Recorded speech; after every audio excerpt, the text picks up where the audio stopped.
नमस्कार। आज हम एक ऐसे इकोनॉमिक डिसीजन की बात करने वाले हैं जिसने पूरे देश को हिलाकर रख दिया था। जी हाँ, आज हम बात करेंगे डीमोनेटाइजेशन की, जिसे हम आम भाषा में नोटबंदी भी कहते हैं। तो चलिए इसे आसान शब्दों में समझने की कोशिश करते हैं। जरा सोच कर देखिए। मान लीजिए आपकी जेब में एक 500 रुपए का नोट है और अचानक टीवी पर खबर आती है कि अब से ये नोट नहीं चलेगा। क्या होगा? आप उससे कुछ भी नहीं खरीद पाएंगे, है ना? वो तो बस एक कागज का टुकड़ा बनकर रह जाएगा। और पता है, ठीक ऐसा ही हुआ था इंडिया में 2016 में। सरकार ने रातों रात 500 और 1000 रुपए के जो ये नोट आप देख रहे हैं, इन्हें बंद कर दिया था। और इसी प्रोसेस को, इसी कदम को डीमोनेटाइजेशन कहते हैं।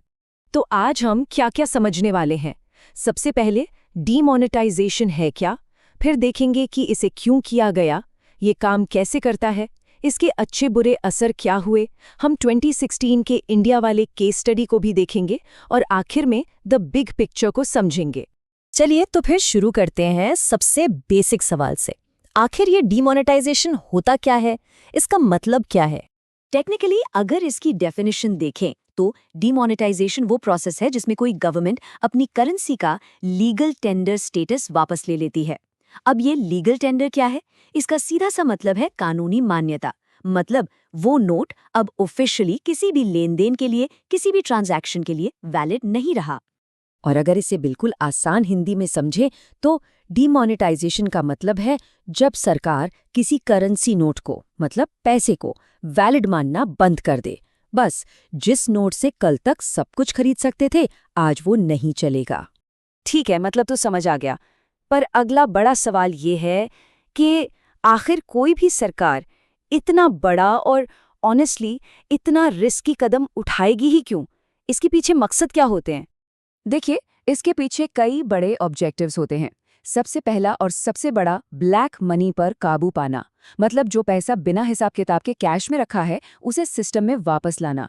फिर करप्शन यानी भ्रष्टाचार को कम करना। और हाँ, फेक करेंसी, जो नकली नोट बाजार में घूम रहे होते हैं, उन्हें बेकार कर देना।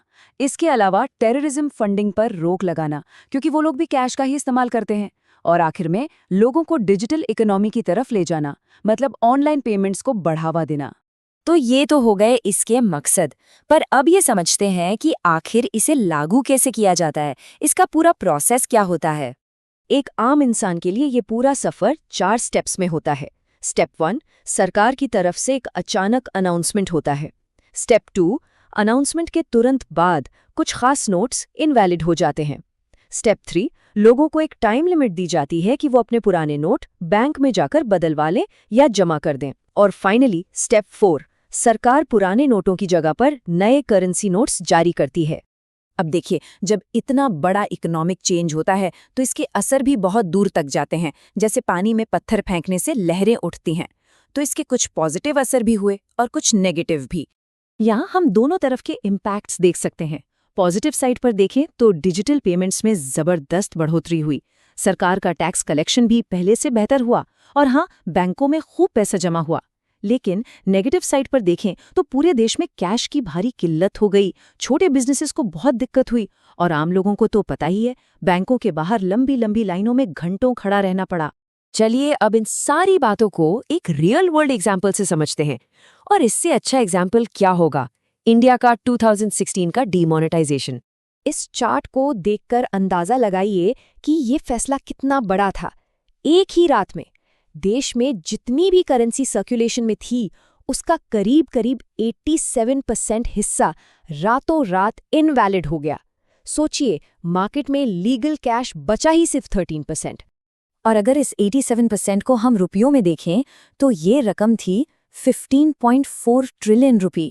मतलब 15.5 लाख करोड़ रुपए एक ही झटके में चलन से बाहर। ये अमाउंट कितना बड़ा है, इसका अंदाजा लगाना भी मुश्किल है। तो अनाउंसमेंट के फौरन बाद हुआ क्या? हर तरफ अफरा तफरी का माहौल था।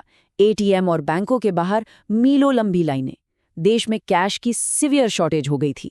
इसका सबसे बुरा असर पड़ा डेली वेज वर्कर्स पर, छोटे दुकानदारों पर और खासकर रूरल एरियाज में, जहां बैंकिंग उतनी मजबूत नहीं थी। तो चलिए अब इन सारी बातों को एक साथ जोड़ते हैं। द बिग पिक्चर क्या है? आखिर में हमें इससे क्या समझना चाहिए? तो देखिए, डीमोनेटाइजेशन एक बहुत ही पावरफुल इकोनॉमिक टूल है, लेकिन ये उतना ही हाई रिस्क भी है। इसकी सक्सेस इस बात पे डिपेंड करती है कि इसकी प्लानिंग कितनी अच्छी है और इसे एग्जीक्यूट कैसे किया जाता है। ये किसी भी इकोनॉमी के लिए एक शॉक थेरेपी जैसा है। तो बॉटम लाइन ये है कि हाँ, डीमोनेटाइजेशन से ब्लैक मनी पर लगाम लग सकती है, डिजिटल इकोनॉमी को बूस्ट मिल सकता है, लेकिन इसकी एक कीमत भी होती है। शॉर्ट टर्म में आम लोगों को और बिजनेसेस को बहुत सारी मुश्किलों का सामना करना पड़ता है। तो आखिर में मैं आपको इसी सवाल के साथ छोड़कर जा रहा हूँ, क्या डीमोनेटाइजेशन लॉन्ग टर्म फायदों के लिए एक ज़रूरी झटका था, या फिर ये एक बहुत महंगा एक्सपेरिमेंट साबित हुआ? इस पर सोचिएगा ज़रूर।